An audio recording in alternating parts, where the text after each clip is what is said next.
அனைவருக்கும் வணக்கம். அதிகாரம் 1 கடவுள் வாழ்த்து. குறள் 2 கற்றதனாலாய பயனென்கொல் வாளறிவன் நற்றால் தொழாஅர் எனின். இதனுடைய எளிமையான விளக்கம், கடவுளின் நல்ல திருவடிகளை வணங்காதவர் கற்றும் பயனில்லாதவராவார். இதற்குரிய எளிய விளக்கத்தை மற்ற அறிஞர்களும் சொல்லியிருக்காங்க. மூவா அவர்கள் விளக்கம் கொடுத்துருக்காங்க. தூய அறிவு வடிவாக விளங்கும் இறைவனுடைய நல்ல திருவடிகளை தொழாமல் இருப்பாரானால் அவர் கற்ற கல்வியினால் ஆகிய பயன் என்ன? சாலமன் பாப்பை அவர்கள் என்ன சொல்கிறாங்கன்னா, தூய அறிவு வடிவானவனின் திருவடிகளை வணங்காதவர் படித்ததனால் பெற்ற பயன்தான் என்ன? கலைஞர் விளக்கம் கொடுக்கிறார். தன்னை விட அறிவில் மூத்த பெருந்தகையாளரின் முன்னே வணங்கி நிற்கும் பண்பு இல்லாவிடில் என்னதான் ஒருவர் கற்றிருந்தாலும் அதனால் என்ன பயன்? ஒன்றுமில்லை. இது எளிய விளக்கம். இதை பற்றிய ஆழ்ந்த விளக்கம் என்னன்றது நான் என்னோட பார்வையில் சொல்கிறேன். இது என்னுடைய உயர் பரிமாண தெய்வங்கள் எனக்கு கற்றுக் கொடுத்த ஞானத்தின் அடிப்படையில் நான் சொல்வது. இப்போது அறிஞர்கள் அவங்களுடைய எளிய விளக்கத்தை கொடுத்துருந்தாங்க.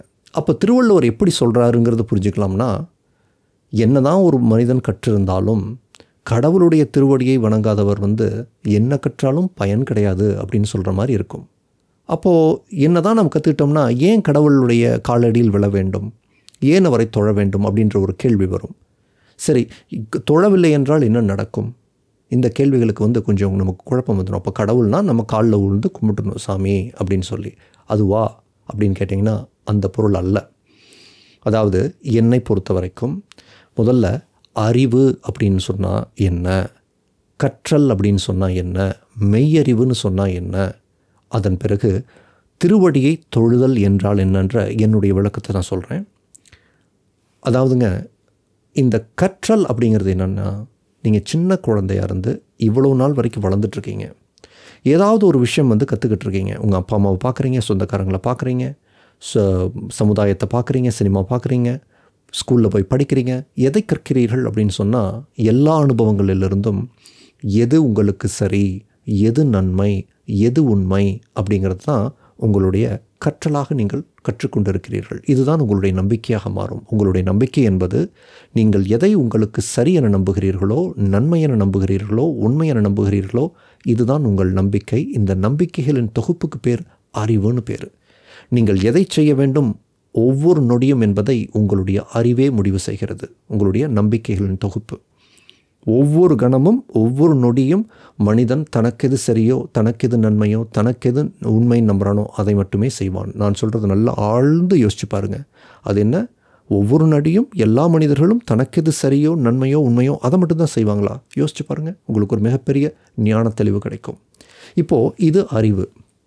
இந்த அறிவில் என்ன குறைபாடு இருக்கலாம்னு சொன்னால், சில சமயங்களில் நீங்கள் எதை உங்களுக்கு சரி என நம்புகிறீர்களோ, நன்மை என நம்புகிறீர்களோ, உண்மை என நம்புகிறீர்களோ, அது தவறாக கூட இருக்கலாம். தப்பை கூட நீங்கள் சரின்னு புரிஞ்சு வச்சுருக்கலாம். தீமை கூட நன்மைன்னு புரிஞ்சு வச்சுருக்கலாம். பொய்யை கூட உண்மைன்னு புரிஞ்சு வச்சுருக்கலாம். அப்படிங்கும்போது அறிவாளிக்கும் அறிவில்லாதவனுக்கும் என்ன வித்தியாசம்னா, அறிவுடையவன் எது உண்மையிலேயே சரியோ, நன்மையோ, உண்மையோ அதை சரி, உண்மை, நன்மைன்னு புரிஞ்சு வச்சுருப்பான். ஒரு தப்பை, ஒரு தவறை, ஒரு பொய்யை உண்மை, நன்மை, சரின்னு பிடிச்சி வச்சுருந்தான்னா அவன் தனக்கு பாதகம் ஏற்படுத்தி கொள்வான், இல்லைன்னா பிறருக்கு பாதகம் ஏற்படுத்துவான். கெட்டவன். இதுக்கு நல்லவர் கெட்டவருக்கு இதுதான் வித்தியாசம். அறிவுள்ளவன் அறிவில்லாதவனுக்கு இதுதான் வித்தியாசம்.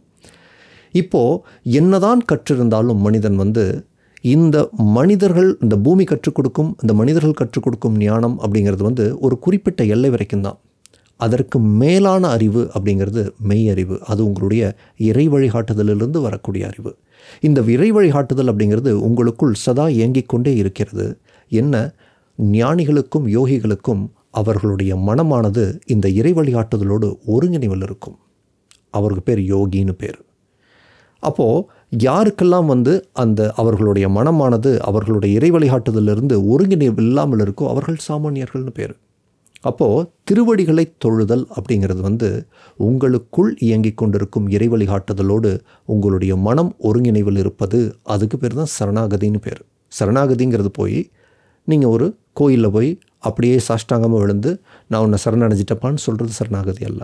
அல்லது ஒரு ஞானியரிடம் சென்று அவர் காலில் விழுந்து ஐயா என்னை காப்பாற்றுங்க, நீங்கள் தான் எல்லாத்தையும் பார்த்துக்கணும் அப்படின்னு சொல்கிறது சரணாகதி அல்ல.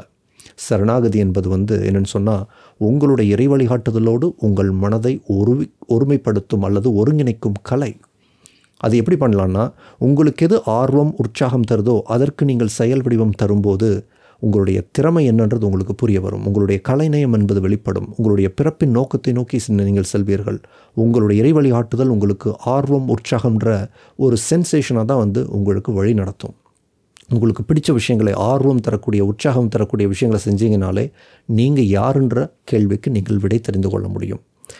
இது ஒரு வகை. இன்னொரு வகை என்னென்னு சொன்னால், யாரெல்லாம் நீங்கள் பார்க்கும் மனிதர்கள் அவர்களுடைய இறை வழிகாட்டுதலோடு அவர்களுடைய மனதை ஒருங்கிணைந்து வைத்திருக்கிறார்களோ அவர்களை பார்க்கும்போது அது உங்களுக்கு ஒரு இன்ஸ்பிரேஷனாக மாறலாம். குருன்னு பேர். ஸோ அதனால் நீங்கள் ஒரு தன்னுடைய இறை வழிகாட்டுதலோடு ஒருங்கிணைந்த மனிதரை பார்க்கும் பொழுது ஒரு குருவாக அவரிடமிருந்து நீங்கள் இன்ஸ்பிரேஷன் கற்றுக்கிட்டு நீங்களும் உங்களுடைய இறை வழிகாட்டுதலோடு உங்களுடைய மனம் ஒருங்கிணைந்து கொண்டால் அதுதான் உண்மையான மெய்யறிவு. இந்த மெய்யறிவு இல்லைன்னு சொன்னால் பாதி மனிதன்தான். இதனால் என்ன பலன் அப்படின்னு சொல்ல வர்றாரு.